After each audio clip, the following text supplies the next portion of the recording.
Bonjour et bienvenue. Nous allons voir dans cette vidéo, comment élaborer un plan HACCP pour votre restaurant. L'HACCP, Hazard Analysis Critical Control. Ou Analyse des dangers et maîtrise des points critiques, est une méthode essentielle pour garantir la sécurité alimentaire dans un restaurant. Il s'agit d'une approche systématique permettant d'identifier, d'évaluer et de contrôler les dangers liés à la production et à la manipulation des aliments.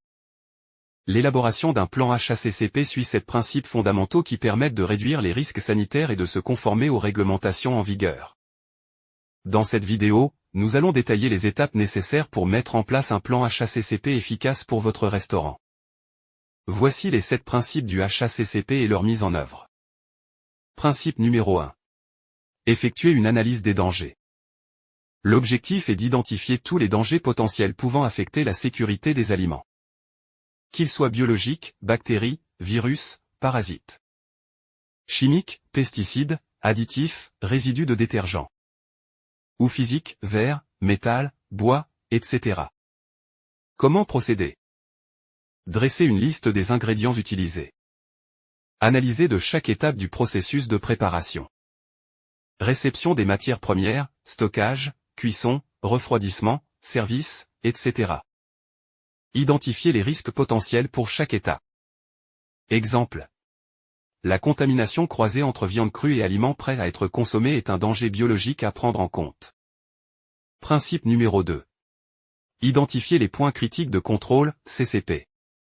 Les points critiques de contrôle, CCP, sont les étapes où un contrôle est essentiel pour éliminer ou réduire un danger à un niveau acceptable.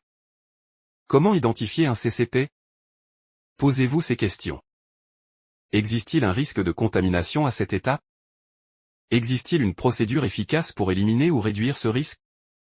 Un contrôle est-il possible à cette étape? Exemple. La température de cuisson du poulet doit atteindre 75 degrés Celsius pour éliminer les bactéries comme la salmonelle. Principe numéro 3. Établir des limites critiques. Chaque CCP doit être associé à une limite critique, c'est-à-dire une valeur qui doit être respectée pour garantir la sécurité alimentaire. Exemple de limite critique. Cuisson des viandes. Température minimale de 75 degrés Celsius à cœur. Refroidissement rapide. Passer de plus 63 degrés Celsius à plus 10 degrés Celsius en moins de 2 heures. Stockage des aliments frais. Maintenir les produits périssables à 4 degrés Celsius ou moins. Ces limites doivent être basées sur des normes scientifiques et réglementaires. Nous avons conçu un outil formidable pour améliorer le classement de votre restaurant et augmenter sa fréquentation. Pour plus de détails, cliquez sur le lien dans la description. Principe numéro 4. Mettre en place un système de surveillance des CCP. Une fois les CCP et leurs limites critiques définies, il est crucial d'établir un système de surveillance pour s'assurer que les contrôles sont respectés. Méthode de surveillance. Utilisation de thermomètres pour vérifier la température de cuisson et de stockage. Contrôle visuel pour éviter la contamination croisée. Vérification des dates de péremption et de l'état des matières premières. Exemple. Un cuisinier doit enregistrer les températures de cuisson des viandes sur une fiche de suivi HACCP. Principe numéro 5. Définir des actions correctives. Si un CCP dépasse la limite critique, il faut appliquer une action corrective pour éviter un risque sanitaire. Exemple d'action corrective. Si un plat n'a pas atteint la température de cuisson requise, il doit être recuit avant d'être servi. Si un réfrigérateur dépasse 4 degrés Celsius, les produits stockés doivent être vérifiés et jetés si nécessaire.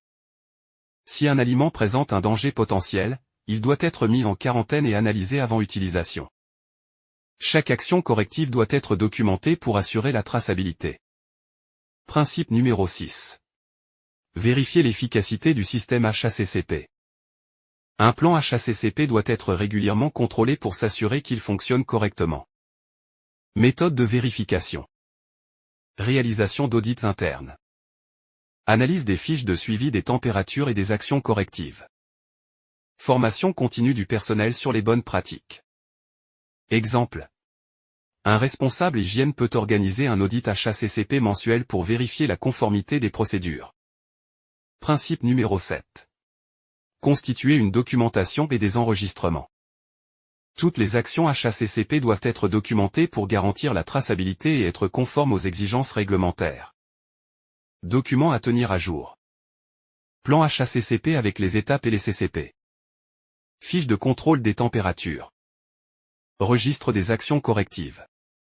Rapport d'audit et formation du personnel. Exemple.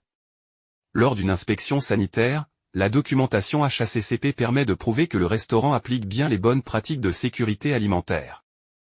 Cliquez sur j'aime si vous avez apprécié cette vidéo. Élaborer un plan HACCP est indispensable pour garantir la sécurité des aliments et se conformer aux réglementations sanitaires.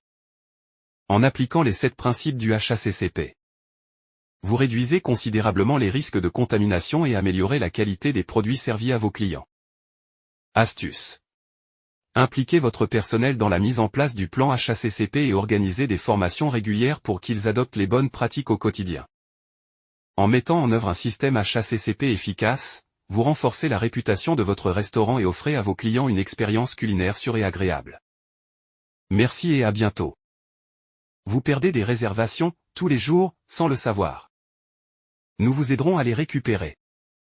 Nous avons développé un outil formidable pour améliorer la note de votre restaurant.